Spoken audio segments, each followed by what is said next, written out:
Estamos con Jorge Altamira ya. ¿Cómo anda, Jorge? Buenas tardes. Buenas tardes, ¿qué tal? Muy bien, muy bien.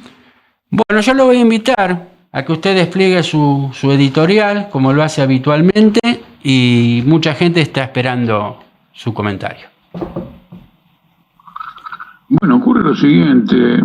Si uno quiere hacer un resumen de la semana de acuerdo a las prioridades que han dado los medios de comunicación, el tema excluyente ha sido esto de Alberto Fernández y Fabiola Yáñez, en el cual ya se ha expuesto de un lado y de otro a nivel mediático de todo, pero a nivel judicial está en nada. La importancia de un orden general que tiene este proceso tiene que ver con el tema del movimiento de la mujer, al cual esta crisis de algún modo la ha golpeado porque no ha habido pronunciamientos. Es un reflejo de que es un movimiento muy ligado al kirchnerismo, al cual le ha impactado negativamente todo este proceso judicial, todo este altercado y supuestas violencias que han habido, y no puede definir una postura propia cuando lo cierto es que acá se ha quebrado el intento de crear un movimiento de la mujer bajo la tutela del Estado, no solo a través de la creación de ministerios, sino una cooptación de tipo general, como por otra parte ocurrió con las organizaciones sociales, la mayoría de las cuales tenían a su gente en el Ministerio de Desarrollo Social. Ahora en octubre se realiza el encuentro anual, el encuentro que se hace todos los años, el encuentro de la mujer creo que en Jujuy. Entonces sería una gran oportunidad de desarrollar un debate profundo sobre ese tema. Ahora, lo que los medios han opacado con esta historia es la envergadura de las huelgas universitarias e incluso las movilizaciones contra el intento de anular el derecho de huelga en la docencia.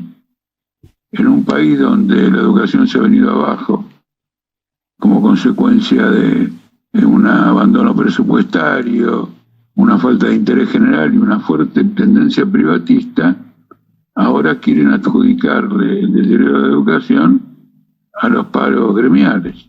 Ahora, las huelgas en la educación han sido siempre unas huelgas en defensa del sistema educativo ante ataques manifiestos de parte de todos los gobiernos, pero el más importante es el de Milei, que con su teoría de que hay que derribar el déficit fiscal, no apunta contra el peso desbordante que tiene para el Tesoro el pago de la deuda externa, sino los salarios de los jubilados, de los trabajadores, de la educación, que no ha recibido ningún apoyo, y nuevamente de la universidad, porque el presupuesto que asignó a la universidad por este mes de agosto ya ha sido gastado en un 85%.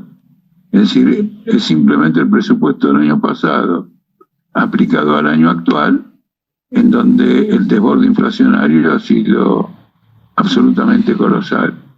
Y ha habido manifestaciones huelguísticas muy profundas.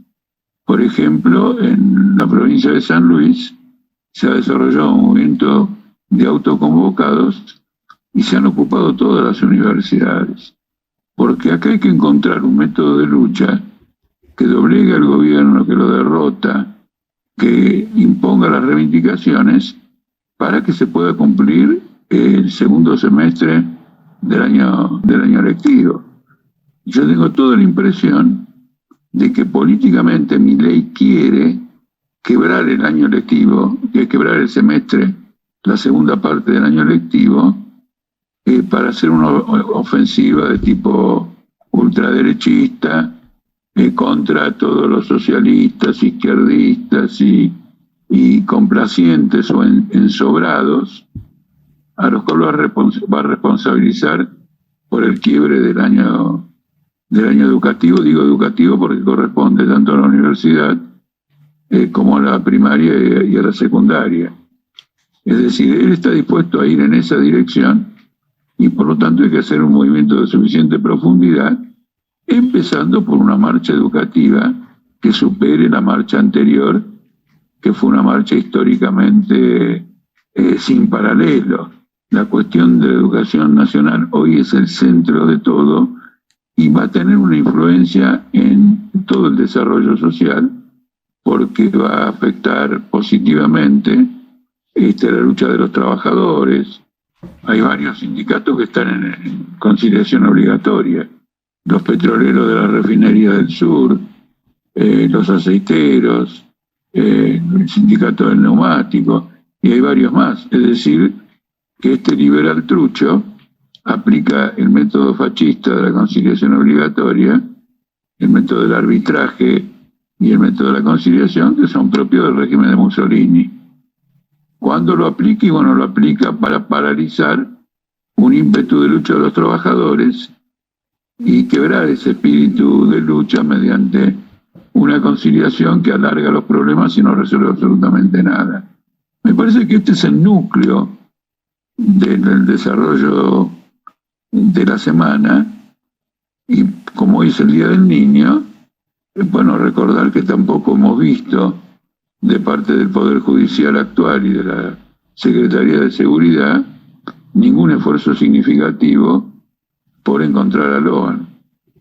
Y hoy aparece en La Nación 3 páginas con fotos de chicos secuestrados o desaparecidos que evidentemente son la expresión de un régimen de trata de niños, también de mujeres, con fines comerciales, con fines de pedofilia, etcétera. Y este gobierno que no permite manifestaciones por la calle para facilitar el tránsito, hace la vista gorda al secuestro de niños. Es importante señalar que en este Día del Niño la reivindicación más importante es que vuelvan los niños, que los niños sean cuidados, y ahí viene el punto central, que mientras se jactan de una supuesta baja de la inflación, cuando en realidad lo que hay es un extraordinario aumento de la recesión, no se dice nada de la tasa de pobreza de la niñez, que en Argentina es absolutamente fenomenal. De manera que el día de hoy tiene más de hipocresía que de celebración de esa etapa tan linda de la vida como es la niñez. Sí, yo comentaba en la introducción al programa que hoy es el Día del Niño y según los últimos datos de la Universidad Católica Argentina, nuestros niños y adolescentes, un 64% son pobres. Así que no hay mucho que festejar al respecto. Yo le comentaba que íbamos a hacer preguntas. Sí, le escucho, Jorge. Quiero agregarle algo más, ¿no? No me quiero olvidar de los niños de Gaza, que mueren todos los días de a decenas por un bombardeo que se hace en nombre de defensa de la democracia. La gente que lo protagoniza son criminales de guerra, al menos de acuerdo a lo que dice la Corte Penal Internacional. Y eso también hay que recordarlo en el Día del Niño, porque el niño no es el niño argentino, el niño es la niña del mundo entero. Si vamos a generalizar y a utilizar la palabra niñez, tenemos que hablar de los niños del mundo entero. Y en este momento, en Gaza, la masacre de niños y en segundo lugar de mujeres es absolutamente descomunal. Y es difícil adjudicarle a los niños de Gaza ninguna tendencia a favor del terrorismo. Esto quiero también recordarlo, porque finalmente una lucha auténtica es también una lucha universal, no es una lucha nacional. No hay fronteras en la defensa de la niñez y en la defensa del interés de la humanidad. Sí, yo le comentaba que hoy, en lugar de hacerle yo la entrevista, para variar un poco, subí un posteo en mi Facebook invitando a los oyentes a que le hicieran preguntas. Y bueno, a los 15 minutos lo cerré porque si no iba a ser imposible. Pero yo veo que detrás de las preguntas, muchas son reiterativas porque apuntan a algo que usted ya se va a dar cuenta solo. En este caso, esta es una pregunta en otro tenor, que es de Ana de San Clemente, y yo creo que es interesante lo que está preguntando. Le dice: señor Altamira, ¿Qué opina usted de los manejos políticos que se han dado durante el kirchnerismo sobre la ayuda social y del vuelco actual de este gobierno al respecto, y como resultado del mismo, una enorme masa de carenciados abandonados a su suerte? Bueno, esto no solo ocurre, digamos, en este terreno. Es muy importante porque la observación de, bueno, no me acuerdo. Ana de San Clemente. Ana de San Clemente es muy importante porque le voy a contestar en segundo plano. Quiero señalar una cosa. Usted vio que se han descubierto grandes fraudes, aparentemente propiciados por el mismo Alberto Fernández, en la contratación de seguros. Es decir, las empresas del Estado, los organismos centralizados, debían contratar seguros con el Banco Nación. Ahora, ¿qué hicieron ellos? Nombraban intermediarios, Nación Seguro nombraba intermediarios, y estos intermediarios contrataban los seguros y se quedaban con la comisión como intermediarios. Naturalmente se trata de una estafa. Nación Seguro tenía que contratar en forma directa los seguros y se acabó la historia. ¿Qué hace Milei? Milei elimina al Banco Nación de la contratación de seguros. El hombre es muy vivo.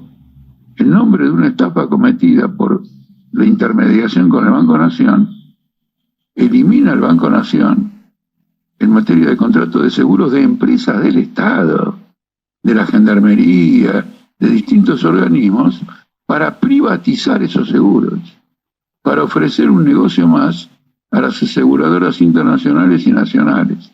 Es decir, que una estafa la ha convertido en el gran pretexto. Dice, voy a combatir estafas. El hombre se presenta como un justiciero, pero para disimular la finalidad que ejecuta en forma casi inmediata de privatizar el sistema de seguros. En el caso de las organizaciones sociales ocurre lo mismo. Por distintos informes que hay, intervención judicial, la distribución de este dinero a partir de del ex Ministerio de Desarrollo Social está cuestionado de miles de maneras. No está debidamente auditado. Bueno, en una palabra, eso es conocimiento de toda la opinión pública. Nuevamente el kirchnerismo, bueno, no es el kirchnerismo acá es muy interesante. El kirchnerismo en la primera etapa no fue tan abierto para hacer esto. El gran salto fue con esta mujer Stanley, su primer nombre era Carolina, creo, la ministra de Desarrollo Social de Macri.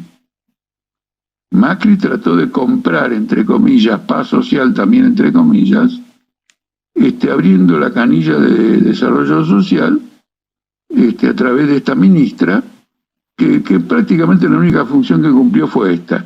Con el gobierno de Alberto Fernández y Cristina Fernández, digamos, esto avanzó en el sentido de que las organizaciones sociales kirchneristas aprovecharon que su propio había ganado el kirchnerismo y se formó un gobierno para integrarse abiertamente en el manejo de todo esto. Bueno, ¿qué hace entonces Milei?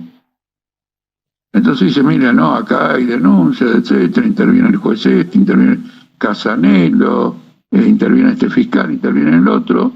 Esto es muy negativo. Y entonces procede, en primer lugar, a eliminar los subsidios a los comedores populares abiertamente y eliminar toda forma de atención a una población que está más desocupada que antes como consecuencia de la política de recesión que él mismo lleva. En países capitalistas desarrollados, cuando hay una recesión, al mismo tiempo hay una ley llamada de seguro al parado, seguro al desocupado, que habilita por un periodo largo de tiempo, no solo por unos meses, de un año, después se reduce en el año siguiente, etcétera, un seguro al parado. Él ha eliminado todo eso y ha establecido un régimen de contrato de trabajo, es decir, los desocupados se tienen que anotar, y entonces eso los habilita a que el Estado les encuentre el trabajo, pero al día de hoy no les ha encontrado, a todos los que se anotaron, que son decenas o centenares de miles, no les ha encontrado un solo lugar de trabajo. Y el otro día hubo una manifestación del Polo Obrero Tendencia, una disidencia del Polo Obrero Oficial, reclamando acerca de este punto, es decir, de su propio punto. Entonces vuelve a aprovechar una circunstancia de este tipo. Y el Ministerio de Capital Humano no solo ha suprimido el apoyo a los comedores populares, sino que ha dejado pudrir comida que ya existía en los galpones, no la ha repartido de ninguna manera, y está tratando simplemente de que el sistema de Cáritas, de la Iglesia y algún otro de carácter, filantrópico, se haga cargo de una tarea en la que ha fracasado hace muchísimo tiempo. Entonces lo que está haciendo Milei es explotar las estafas y fracasos del kirchnerismo para ahondar un programa que es de una ofensiva directa para desmantelar todos los sistemas de protección, como por ejemplo el derecho de huelga a los docentes. Finalmente es una forma de protección a la docencia, es absolutamente fundamental. Y además es un escudo contra el avance de la privatización educativa, contra el deterioro del salario de los docentes.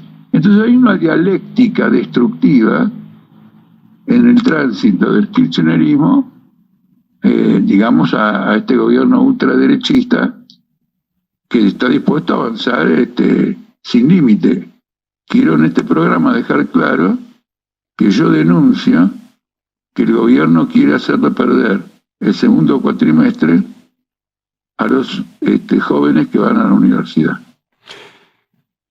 Yo recuerdo que a principios de año mucha gente decía, no, con lo que quiere hacer no llega hasta marzo. Y ya estamos en agosto y aparentemente el año que viene hay legislativas y parece que los sondeos de opinión lo dan como ganador, ¿no? Y sobre esto, por ejemplo, Danilo Petinici hace una pregunta que se la pregunta a mucha gente. Dice, ¿a qué le atribuye la falta de reacción del pueblo ante este verdadero malestar económico? No, yo digo siempre lo mismo, no hay falta de reacción del pueblo, hay un trabajo político para anular esa reacción, para neutralizarla, para sabotearla. Porque en un país donde tuvimos la marcha universitaria que tuvimos, una marcha del 24 de marzo impresionante, el 8 de marzo, Día Internacional de la Mujer Trabajadora, las mujeres salieron a la calle batiendo récords en número de asistentes. Vemos la huelga del aceite, vemos la reacción de los docentes. El tema es el siguiente: hay un trabajo político de las direcciones de la CGT, del kirchnerismo, de todos los sectores que se dicen opositores al gobierno, pero que son los más importantes colaboradores del gobierno, para destruir todo esto. Porque no se acaba de firmar un aumento salarial en la provincia de Buenos Aires con Kicillof, que va en la pauta señalada por Milei. Milei les ha impuesto a los kirchneristas de la Unión Obrera Metalúrgica, Abel Furlan, a través de Techín, el aumento que quería Techín y el aumento que quería Milei. Se lo ha impuesto a Kicillof. Entonces el problema es la tremenda crisis de las estructuras prevalecientes en la clase obrera. Esto es el dato más importante en la situación actual. Y todo el trabajo político nuestro es una campaña para quebrar este freno, para quebrar este intento de neutralizar las iniciativas populares, y entonces en algún momento va a haber una reacción masiva que supere esta situación, pero dependiendo del trabajo político. En este momento, un trabajo sistemático de descalificación de lo que están haciendo la burocracia de la CGT, la burocracia de CETERA, los kirchneristas, etcétera, no lo hace nadie. Y esta semana yo he tenido discusiones sobre la cuestión universitaria y están todos preocupados porque hay elecciones en la primera quincena de septiembre a consejos directivos de la facultad, de la universidad, del centro de estudiantes, y están prestando atención central a ese aspecto y no a la organización de una marcha universitaria. Es decir, que las estructuras de oposición a Milei están trabajando por sus propios intereses de aparato y no están trabajando por movilizar al estudiantado y a la docencia en favor de una gran marcha universitaria, porque lo que quiere Milei, lo repito de nuevo, es quebrar el segundo semestre del año y adjudicarle esa responsabilidad a lo que él llama el socialismo empobrecedor. Y ese es un trabajo político inescrupuloso de parte del gobierno que con toda perfidia explota esta canallada de los aparatos existentes.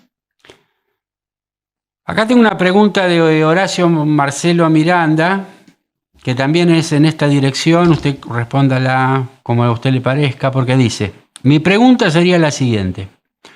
Con el peronismo absolutamente desprestigiado, sin referentes claros, en lo personal creo que se abre una posibilidad para la izquierda. Entonces, primero, saber si Jorge comparte esta visión y, en caso de que así sea, ¿cuál sería la estrategia de la izquierda para capitalizar este momento de crisis del peronismo? No creo que se abra así incondicionalmente una oportunidad para la izquierda, porque el tema principal es el que toqué recién en la respuesta a la pregunta anterior. Yo no veo al FITU en un trabajo político por quebrar a la burocracia sindical en los sindicatos y a los aparatos en distintos lugares, como lo prueba la consigna permanente de que la CGT haga esto, que la CGT haga otro, cuando hay que decirle a los trabajadores que la CGT no va a hacer nada, porque está atada al gobierno y por sobre todas las cosas está preocupada de que no pierdan privilegios como burocracias sindicales dentro del esquema del gobierno, y por lo tanto esa no es ninguna perspectiva. Usted piensa que el FITU fue al acto de la CGT el 1 de mayo. Nosotros nos opusimos abiertamente a esa asistencia y propusimos preparar todos juntos, a pesar de todas nuestras diferencias, un acto propio en Plaza de Mayo que diga, este es un acto antagónico al de la CGT, porque la CGT es un cadáver, es un cadáver político y hay que abrir una nueva perspectiva. No, fueron al acto de la CGT. Ahora, como el acto de la CGT era la una, y se hacían a Sopardo, que queda cerca de la Plaza de Mayo, luego trataron de improvisar un acto en la Plaza de Mayo para, digamos, salvar de algún modo la ropa.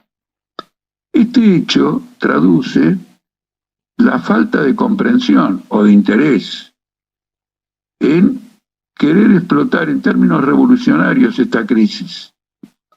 Y esto es muy importante porque querer explotarlo en términos electorales no solo es una perspectiva conservadora, sino que tiene características, cuando se lo quiere explotar en forma electoral, tiene características negativas, es decir, después nadie te vota, porque sos un número cero, un cero a la izquierda, en cualquier ecuación política que se haga.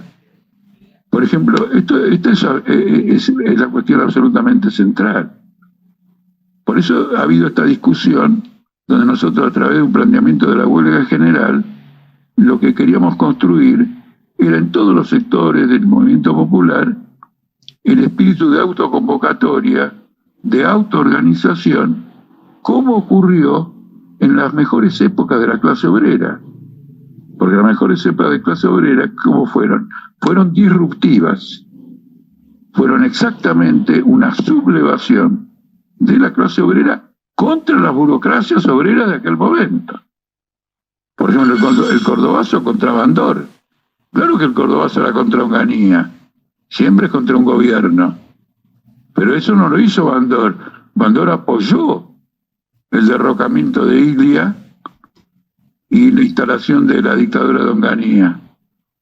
Por lo tanto, todo el movimiento que preparó el cordobazo fue un movimiento ajeno a eso, aunque después, por ejemplo, figuras como Agustín Tosco recogieron y fueron un elemento que de algún modo viabilizó ese tipo de grandes movilizaciones extraordinarias, inclusive con limitaciones muy grandes que no es el momento de detenerse en ellas. Entonces, esto es una perspectiva histórica general. Es también lo que ocurre en el resto del mundo. Por ejemplo, ha habido movilizaciones de masas enormes contra la reforma previsional de Macron en Francia, hasta que metió la burocracia sindical en la mano y se terminó. Empezó toda una rutina de paros sin dirección. Naturalmente le descontaban el sueldo, desgaste. Es decir, en el mundo entero hay una verdadera crisis política de la dirección de la clase obrera, porque si no, no se explica lo que está ocurriendo en Gaza. No se explica.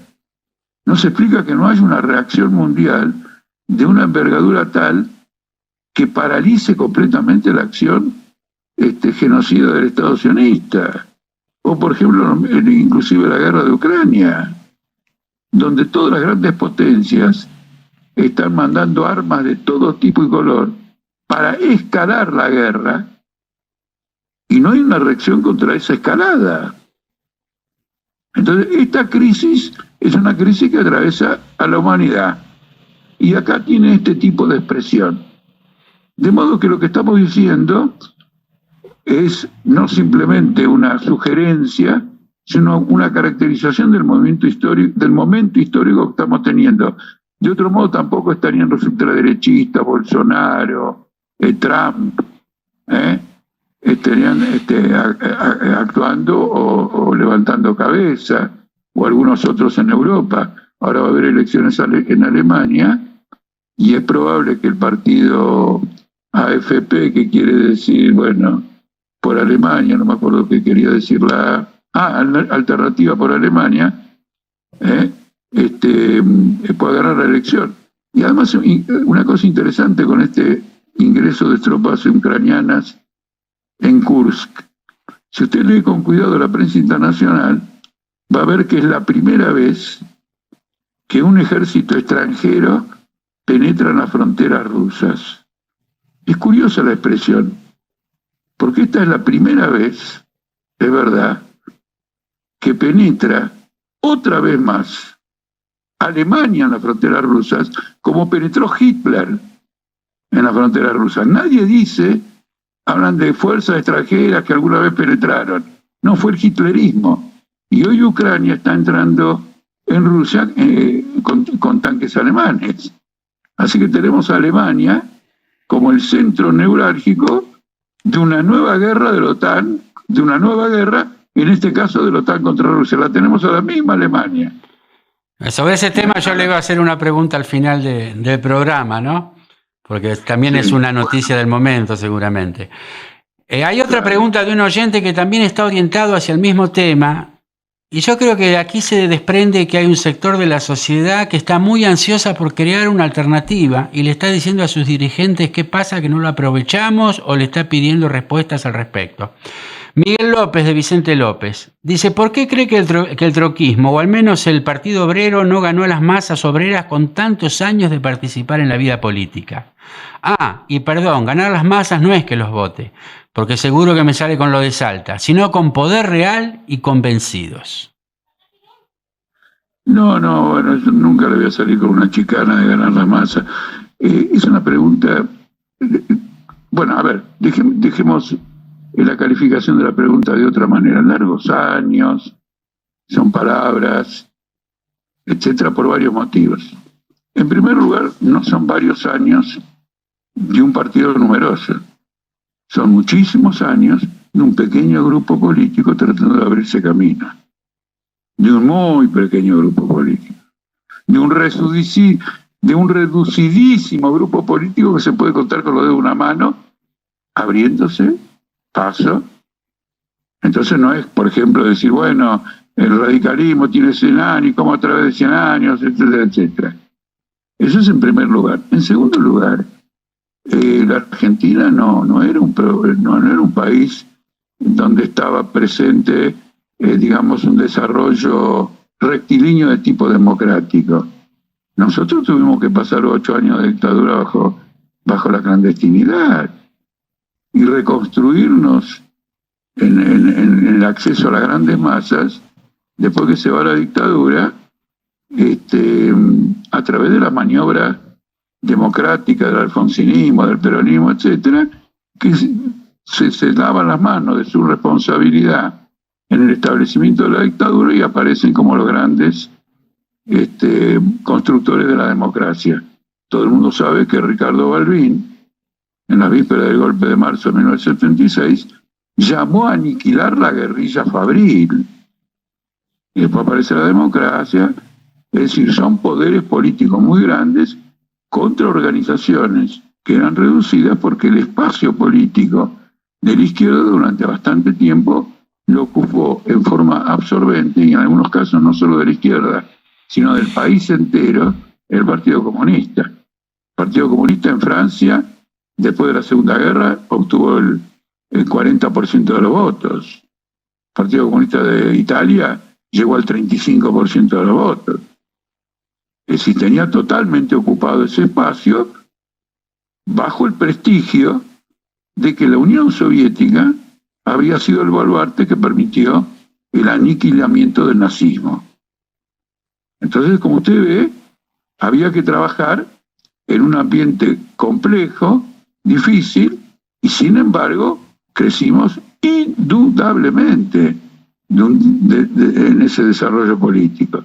Ahora, el FITU, la izquierda y todo lo demás forman parte de la crisis que yo señalé de todas las otras direcciones.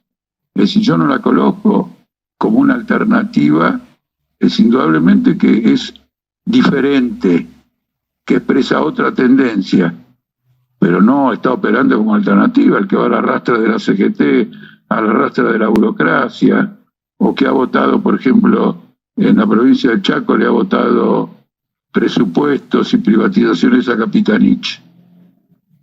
¿No es cierto? Que no se olvide que, por ejemplo, ahora hay un juicio contra Alejandro Bodart, al que lo acusan falsamente de antisemitismo, y para eso esgrimen una ley que fue ratificada por la legislatura del país y aparentemente también el Congreso del kirchnerismo, que es un proyecto de ley que elaboraron Trump con Netanyahu. Y Argentina participó de la reunión internacional de 30 países en que se aprobó, y después Felipe Solá lo hizo aprobar cuando fue llevado a la legislatura de la Ciudad de Buenos Aires. El FITU votó a favor. El único que votó en contra es una muchacha, lamentablemente ahora no me acuerdo su nombre, del partido o de la organización de Luis Zamora, Autodeterminación y Libertad. Y a pesar de todas las denuncias que ella hizo en la sesión,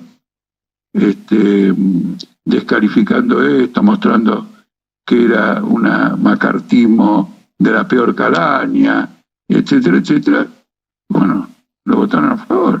Tampoco se abstuvieron, lo votaron a favor. Entonces no lo conozco como una alternativa desde el punto de vista estratégico, desde el punto de vista general.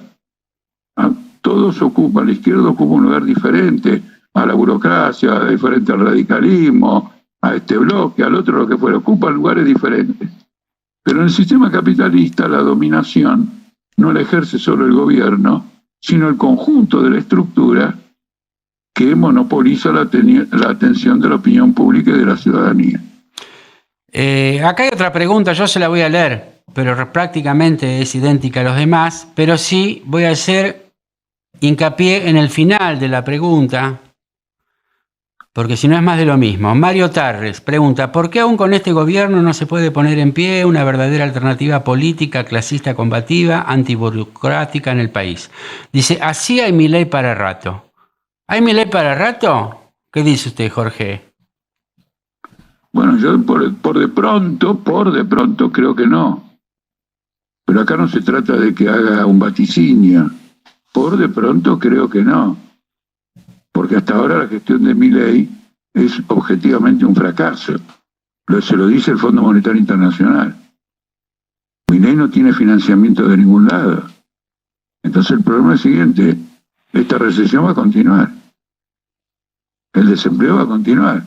Entonces, si tenemos Milei para rato, con recesión creciente y desempleo, es una anomalía.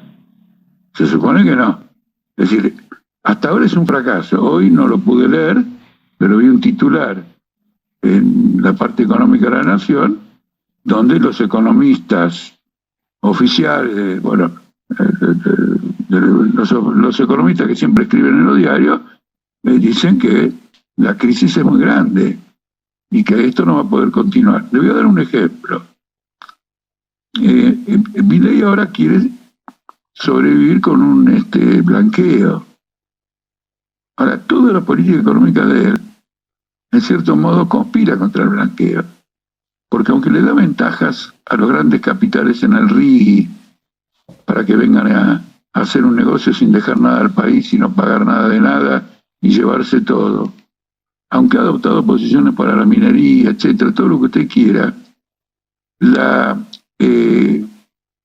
transferencia de dinero al exterior y de capital al exterior está bloqueada, ¿no es cierto? Entonces es muy difícil que un blanqueo vaya a prosperar con esa limitación extraordinaria. Por lo tanto, este es el último rubro en el cual apuestan todo.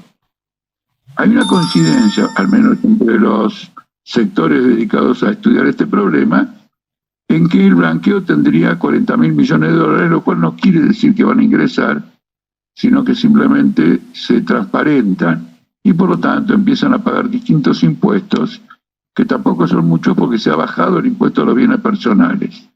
Al final lo que quedaría en dinero en la Argentina de un blanqueo serían 3.000 millones de dólares. Esos dólares Milei se los está gastando en evitar que el dólar suba.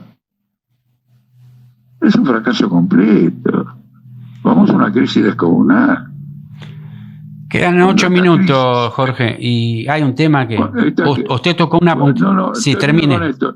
Sí, no, simplemente, si por el contrario hubiera un viraje económico de gran envergadura, por algún motivo que hasta ahora no se vislumbra, bueno, discutiríamos nuestros términos. Pero esto es un fracaso. Sí, el tema, por supuesto, es el tema que usted tocó un poquito, que es el tema de Rusia, que no solo logró expulsar a las fuerzas extranjeras que están ocupando parte de su territorio, así sea una partecita, sino que inclusive hubo una voladura de un puente, la destrucción de un puente que era muy estratégico en la región, y que Rusia sale a acusar, ahora sí directamente, que esto se hizo con armamento entregado por otros países, como queriendo ya remarcar de modo definitivo que esto es algo internacional. ¿Qué análisis puede hacer usted del desarrollo que se está dando, en cierto sentido imprevisto, en esta guerra de Rusia y Ucrania? Bueno, en principio es una aventura. En principio es una aventura que efectivamente ha sido planificada por la OTAN, porque toda la operación tiene componentes de inteligencia, lo cual significa aparatos electrónicos, satelitales, que solamente lo tiene la OTAN y lo tiene Estados Unidos, toda una combinación en ese sentido, y que es una acción en cierto modo, por un lado desesperada, porque se está quebrando el frente ucraniano en la zona de combates, pero al mismo tiempo una manifestación de que hay una intención de escalar la guerra. Por lo tanto, si inclusive esta operación fuera a fracasar o empezar a tener algunas evidencias de fracaso, van a incrementar, digamos, la asistencia militar. Por ejemplo, acaba de salir en un boletín militar del exterior la noticia de que le van a dar más aviones F-16 a Ucrania por parte de Estados Unidos.